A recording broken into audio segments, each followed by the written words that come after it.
Everyone, तो कैसे हैं आप सब प्यारे भैया। हम कर रहे हैं chapter number 3 9th class new book mathematics, उसकी एक्सरसाइज 3.2 को, और क्वेश्चन नंबर 1 और 2 हम कर चुके हैं और इस वीडियो में हम क्वेश्चन नंबर 3 को देखने वाले हैं। सो लेट्स भैया स्टार्ट द वीडियो, ठीक है। अच्छा, कंसीडर द सेट्स। अब हमें क्वेश्चन में जो ग्रीन कलर में लिखा हुआ है, आपका बुक में मेंशन है, ये क्वेश्चन है। तो आइए मैं क्वेश्चन को समझाता हूँ, फिर हम सोल्यूशन की तरफ बढ़ते हैं। तो बोला ये गया है कि पी सेट है, x that x is a prime number. अच्छा, पी से मुराद है प्राइम नंबर का जो सेट होता है, उसको पी से रिप्रेजेंट करते हैं। और उसकी कंडीशन क्या लगाई हुई है कि x should be greater than 0 और लेस देन 20, यानी जीरो x की वैल्यू 0 से लेके 20 तक हमने प्राइम नंबर्स बनाने हैं। और दूसरा बोला गया q का सेट है, x that x is a divisor of 210, यानी 210 के डिवाइजर जो 210 के टेबल में आते हैं ना, उनको लिखना। और कहाँ तक हो, 0 से लेके सॉरी 0 से लेके 20 तक हों, ठीक है। यानी x की वैल्यू 0 से लेके 0 से बड़ी होनी चाहिए और 20 से छोटी होनी चाहिए। तो ये दो कंडीशंस हैं। तो मैंने सबसे पहले क्या लिख दिया, पहले भैया सोल्यूशन लिख दिया। सोल्यूशन के बाद मैंने अब सेट बनाना शुरू कर दिया। पी का सेट जो कंडीशन दी गई है, कंडीशन को देख के मैंने बनाया, वो ये है। क्या समझ आया? भी समझ कैसे आएगा? भी समझ आया नहीं है तो आइए हम इसको डिस्कस करते हैं, ठीक है। अब देखो, बोला गया है प्राइम नंबर। प्राइम नंबर होता क्या है? प्राइम नंबर ऐसे नंबर्स को कहते हैं जो कि अपने टेबल्स में ही डिवाइड हो, किसी दूसरे के टेबल में ना जाएं। यानी कि ऐसे नंबर्स जो कि सिर्फ अपने टेबल्स पे जाएं, दूसरों के टेबल्स में ना जाए। तो 2 देखो अपने टेबल्स पे जाता है, 3 देखो 3, हाँ भाई 3 भी अपने टेबल्स में जाता है, किसी और के टेबल में नहीं आता, ठीक है। अब 4, तो 4 देखो 2 के टेबल में जाता है, इसलिए हमने 4 नहीं लिखा। 5 अपने टेबल में जाता है तो 5 लिख दिया। 6 भी जाता है, 2 के टेबल में भी जाता है, 3 के टेबल में जाता है तो 6 नहीं लिखा। 7 नहीं जाता किसी के टेबल में तो हमने 7 लिख दिया। 8 भी जाता है, 8 किसके टेबल में जाता है? 4 के टेबल में भी जाता है और 2 के टेबल में भी जाता है, इसलिए 8 नहीं लिखेंगे। 9 भाई 3 के टेबल में जाता है तो वो नहीं लिखेंगे। इसके बाद 10 2 के टेबल में भी जाता है, 5 के टेबल में भी जाता है तो 10 भी नहीं लिखेंगे। 11 किस लिए लिखा? क्योंकि 11 सिर्फ अपने टेबल पे ही जाता है। अब देखो 11 के बाद 12 भी जाता है, 13 जाता है।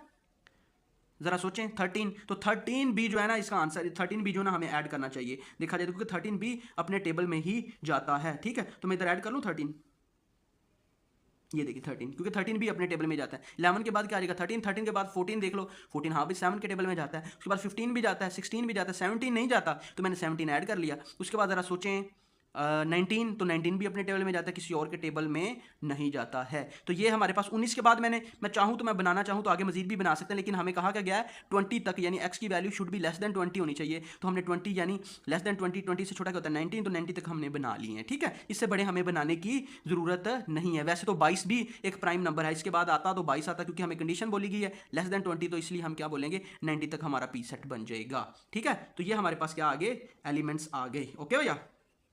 अब क्यू का सेट कैसे बना? क्यू के सेट को जरा देख लीजिएगा जरा गौर से। क्यू का सेट बोलता है कि डिवाइजर ऑफ 2 10 एंड x की वैल्यू 0 से बड़ी होनी चाहिए और 20 से छोटी होनी चाहिए। तो ऐसे नंबर हमने लेने हैं जो कि 210 पे पूरे पूरे डिवाइड हो जाए। तो 1 भी पूरा पूरा डिवाइड हो जाएगा 210 पे।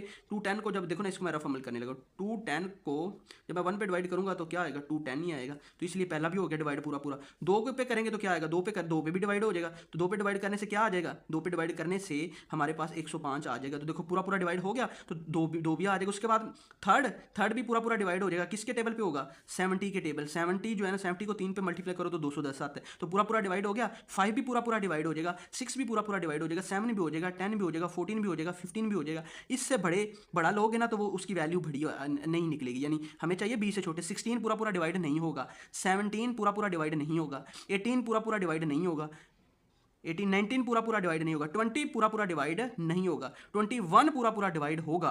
बट वो असल में बात ये है 21 पूरा पूरा डिवाइड तो हो जाएगा, बट असल बाद में क्या होगा, लेकिन क्योंकि वो 21 है तो हमें कहाँ तक चाहिए 20 तक, तो इसलिए 21 है। इसके बाद 15 के बाद हम 21 भी लगा सकते हैं, लेकिन वो नंबर 20 से बड़ा हो जाता है, इसलिए हम 15 तक इसको रोक देंगे। तो भाई समझ आई है पी और क्यू सेट किस तरीके से बने हुए हैं? भैया समझ आई है? यानी इसके एलिमेंट्स है 2 3 5 7 11 13 17 एंड 19, और इसके एलिमेंट है 1 2 3 5 6 7 10 14 और 15। तो ये हमारे पास क्या आ गए, ये हमारे पास एलिमेंट्स आ गए, ठीक है भैया। अब हमें क्या क्या गया, हम इसमें 2 पार्ट्स दिए गए इस क्वेश्चन में, उन 2 पार्ट्स को हमने ऐसे मिनट में सॉल्व करने जा रहे हैं, ऐसे 1 मिनट में एक झटके में निकलने वाले हैं, ठीक है। तो बने रहिए हमारे साथ। फाइंड पी इंटरसेक्शन क्यू, यानी दोनों सेट ऊपर दिए गए हैं, एक पी को भी मैंने निकालना सिखा दिया और क्यू को भी मैंने निकालना सिखा दिया, ठीक है। अब देखो ये मैं एक बार समरी बोलने लगा हूँ। ये वो नंबर्स हैं जो कि प्राइम नंबर हैं, जो कि सिर्फ अपने टेबल्स में जाते हैं, किसी और के टेबल में नहीं जाते। और ये क्यू का सेट कैसे बना, ये कंडीशन में दिया गया था कि डिवाइजर होने चाहिए 210 की, तो ये 210 पे सारे के सारे नंबर पूरे पूरे डिवाइड हो जाते हैं।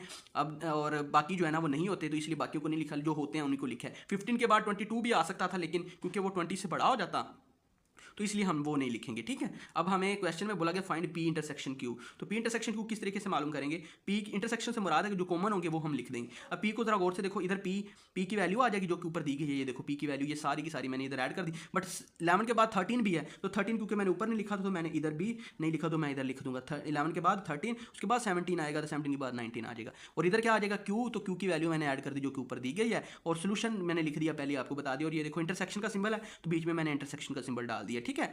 अब इन दोनों के अंदर कॉमन क्या आ रहे हैं भाई, देखो 2 कॉमन है, हाँ भैया एक 2 इधर भी है, एक 2 इधर भी है, तो मैं एक बार नीचे लिख दूंगा, ये कॉमन है। उसके बाद 3 है, हाँ भैया 3 इधर भी है, इधर भी है, तो मैं 3 को भी कॉमन लिख दूंगा। 5 भैया इधर भी है, इधर भी है, तो मैं इसको भी लिख दूंगा। 7 है, हाँ भैया 7 इधर भी है, इधर भी 7 है, तो मैं 7 को भी लिख दूंगा। इधर 11, इधर 11 नहीं है तो वो नहीं आएंगे। 13 इधर 13 भी नहीं है, वो भी नहीं आएंगे। 17 इधर 17 नहीं है, उधर है तो वो भी नहीं आएंगे। 19 इधर 19 है, इधर नहीं है तो वो भी नहीं आएंगे। तो इसका मतलब है कि ये जो सेट है ना, 4 एलिमेंट्स 2 3 5 7 ये दोनों में है, यानी इसमें भी थे 4 और इसमें भी थे, तो ये चारों हमने कॉमन लिख दिए, तो ये हमारा आंसर बन जाएगा।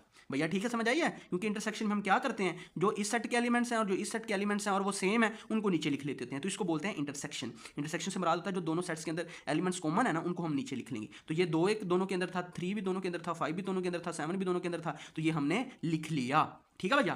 तो पार्ट 2 है, ये इसका आखिरी पार्ट है क्वेश्चन नंबर 3 का। तो आइए इसको देखते हैं। तो इसमें बोला गया पी यूनियन क्यू। अब यूनियन यानी इन दोनों का यूनियन, इनको इकट्ठा करके लिखना है। तो पी जरा गौर से देखो क्या है, पी हमारे पास है ये वाला सेट, ये ऊपर दिया गया। क्यू क्या है, क्यू हमारे पास है ये वाला सेट, और इनके दरमियान यूनियन है, तो मैंने बीच में यूनियन लगा दिया। अब यूनियन में करते गए इन दोनों एलिमेंट्स को, दोनों सेट के एलिमेंट्स जो है इनको इकट्ठा करके लिखते हैं। तो पी यूनियन क्यू लिखा मैंने। अब इधर से क्या है, इधर 1 है तो 1 लिख दिया, इधर से 2 है तो 2 लिख दिया, इधर भी 2 है, देखो ये 2 एक इधर है एक इधर है। बट ऐसा नहीं है कि मैं 2 को 2 बार लिखूंगा, क्योंकि दोनों में से एक बार ही लिखते हैं, सेम नंबर को रिपीट नहीं करते, तो बार बार नहीं लिखते। दोनों में से एक जो मर्जी लिख लो, मैंने 2 लिख लिया। 3 भी दोनों में था तो मैंने एक बार लिख लिया। 5 भी दोनों में था तो मैंने एक बार लिख दिया। 6 इधर नहीं था, इधर है तो मैंने 6 लिख लिया। 7 इधर है, इधर भी है, तो मैंने एक बार 7 लिख लिया। इधर 10 है, इधर 11 है, तो मैंने पहले 10 लिख दिया, बाद में 11 लिख दिया। उधर 17 आ गया, इधर आ गया 14, तो मैंने 14 पहले लिख दिया। और अच्छा 14 के बाद 11 के बाद एक एलिमेंट्स जो कि ऊपर से हम गलती करते आ रहे हैं, 11 के बाद 13 भी था, तो इधर क्या आ जाएगा, 11 के बाद 13 भी आ जाएगा। तो 13 के बाद इधर 14 है तो 14 आ जाएगा, 15 है तो 15 आ जाएगा, उधर 17 है तो 17 आ जाएगा, 19 है तो 19 आ जाएगा। ये 13 जो मैं लगा रहा हूँ ना, बेसिकली गलती क्या हुई है जरा गौर से देखिएगा। जब हम सेट बना रहे थे ना, तो हमने 13 लिखा ही नहीं था, हालांकि 13 भी प्राइम नंबर है, तो हमने 13 भी लिखना है, ठीक है। इसलिए बार बार इसमें भी गलती हुई थी तो मैंने 13 लगा लिया, और इसमें भी गलती हुई है तो मैंने 13 लगा लिया, और इधर भी 13 नहीं ऊपर लगाया था, तो क्योंकि देखे ना, एक छोटी सी गलती से पूरा क्वेश्चन गलत हो जाता है। तो जब आपने सेट बनाना है तो बड़े गौर से, तरीके से और सोच समझ के बनाना है कि कौन कौन से एलिमेंट्स आने हैं। तो भैया इसको जरा इस क्वेश्चन को देखें, क्वेश्चन के बाद इनके सोल्यूशंस देखें। अगर नहीं समझ आई तो वीडियो को एक बार नहीं, 2 बार नहीं, 3 बार देखो, ताकि आपको अच्छे से समझ आ जाए किस तरीके से आपने सेट बनाने हैं। पहले आपने अपने माइंड को यूज़ करना है और उनके सेट बनाने। सेट के बाद जो क्वेश्चन दिया गया पार्ट पी इंटरसेक्शन क्यू या फिर पी यूनियन क्यू, इनको आप इजी से सॉल्व कर लेंगे, ठीक है। तो ये था हमारे पास क्वेश्चन नंबर 3, एक्सरसाइज थी 3.2। अगर वीडियो अच्छी लगी तो वीडियो को कर दे लाइक, चैनल को कर दे subscribe and share with your friends. Thank you so much.